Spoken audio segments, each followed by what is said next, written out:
It's another edition of Time About the Movies, and today we're taking a look at the movies of May 21st, 1993. We got three movies to look at today, so let's not waste any time. Let's just jump right on into it. And we'll start off with the biggest new release of the weekend, and that is Sharon Stone, William Baldwin, and Tom Berenger in the erotic thriller Sliver.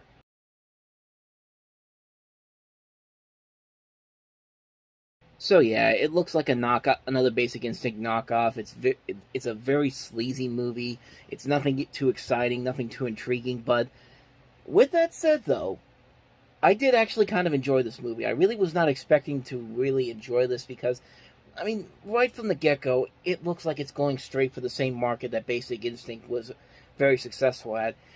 It's not a very good movie. It's a very lackluster movie in terms of its script. It's a very formulaic thriller. The two guys in this movie, William Baldwin and Tom Berenger, they really do not do a good job of hiding the fact that they may have something heinous behind them, is what I want to say. And it's very interesting because apparently the original ending for this movie had the William Baldwin character be the antagonist of the movie, and they decided not to do that because something happened when they were shooting the final scene. It resulted in the crash of the helicopter, and the footage shot during the film for that was destroyed. And the preview audiences also didn't like the fact that the Sharon Stone's character Carly turns immoral. In the helicopter scene, she tells Zeke that evidence against him is somewhere safe, implying that she's willing to cover up her crimes, which I can kind of see why their point, but at the same time, though, it does make it kind of a very mediocre ending for a movie that's just it's kind of intriguing, but at the same time, though, it kind of makes it easy to figure out which one of these guys did it. Was it William Baldwin or was it Tom Berenger? And I pretty much told you the ending for it, so if anyone wanted to see it, sorry for that. But like I said, it was not. Like I said, I found myself to kind of enjoy how sleazy and schlocky it was. It's a very bland movie overall, but I like the visual style of it. That trailer is very stylistic and very visually pleasing too, and it really keeps you invested in the situation going on. And it's a good trailer. It's a good trailer that really gets you invested in this movie, and the overall mystery of it is actually not that bad. It's just the twist at the end. You can kind of predict which way it's going to go, and it is what it is. It is what it is, but I didn't hate it. I actually did kind of enjoy it. I liked that Philip Noyce, who had just done Patriot Games before this, got to do this movie, and he liked the idea of jumping on the Joe Esterhaus wagon because, of course, this is bandwagon. This was because Joe Esterhaus was the writer of this movie, and he had just come off of Basic Instinct, so he was a hot commodity around that time. So it's not a good movie, but it is a fun, so bad it's good type of a movie. It's a fun movie you can watch get invested in the story, get invested in the visuals, get invested with the music overall by Howard Shore. It's a fun little movie. It's one that is fine for what it is. Could have been a whole lot better easily, but I liked it. I liked it for what it was, so hey, it's a lot better than some of the other erotic thrillers that we've gotten since then, so that's something there. So with that said, that's Sliver. Let's move on to the next movie, which is easily the best new release of the weekend, and that is Hot Shots Part 2.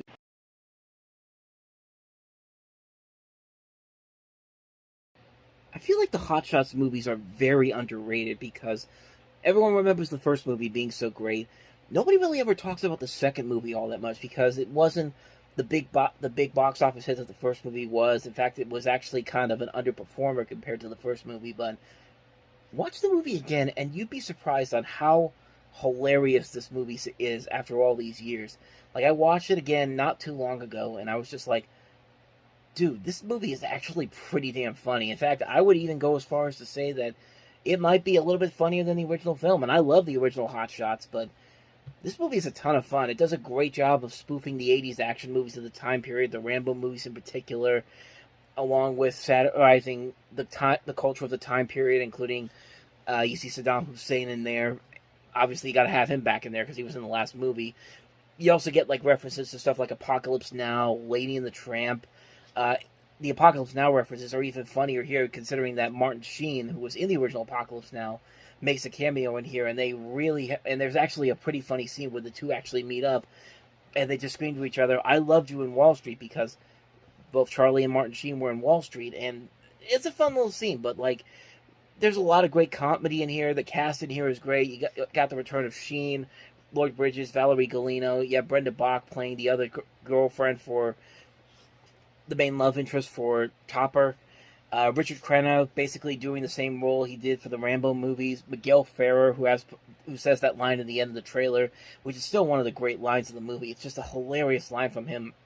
Rowan Atkinson, which is interesting. I found out that Rowan Atkinson, of course, he's known as Mr. Bean. Apparently, they took a couple Mr. Bean shorts and put them on the big screen before the Hot Shots movies, because I don't know what was going on back then, because apparently, I think the Mr. Bean movie series was owned by Fox at the time, and there was two shorts that they did that were in front of the Hot Shots movies, and one of them actually had a bunch of Fox posters on there, so I don't know if it was something original or something taken from the show, but something I found out very interesting as of recently. If you haven't seen them, definitely go check them out, because I think they are online. Just look up Mr. Bean.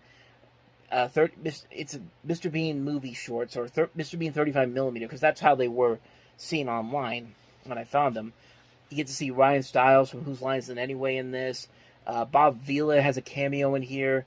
And like I said, the jokes really are very, very funny. It's a movie that really holds up much better over time. It's a hilarious movie. Slightly better than the first movie. And I kind of wish that I want to see them do another one, since they just did, we just got Top Gun Maverick. So why not do Hot Shots Top, or do something like that? Do like a parody of that. I mean, let's bring back the old school spoof movies, not these Friedberg and Seltzer pieces of shit. Let's do it. Let's do a Hot Shots. Let's get a Hot Shots Topper movie going. I'll even start it off right here. Like, we need to get that movie done, especially now that Top Gun Maverick has proven that you could do this and it could be pretty successful. So, Disney, 20th Century Fox, or 20th Century Studios, I should say, Hulu, get on that. Someone get Charlie Sheen on the phone. I mean, he's not doing anything important right now. I mean, as far as I know, but bottom line, Hot Shots Part 2, pretty amazing movie. If you haven't seen it and you like the first movie, definitely go back and watch this one, because it really is better. I would go as far as to say it's slightly better than the first movie is in terms of its humor, and it's just a ton of fun all around. Hot Shots Part 2. Miguel Ferrer said it best. It's fantastic. So, anyway, on to the last movie, and that is Carnosaur.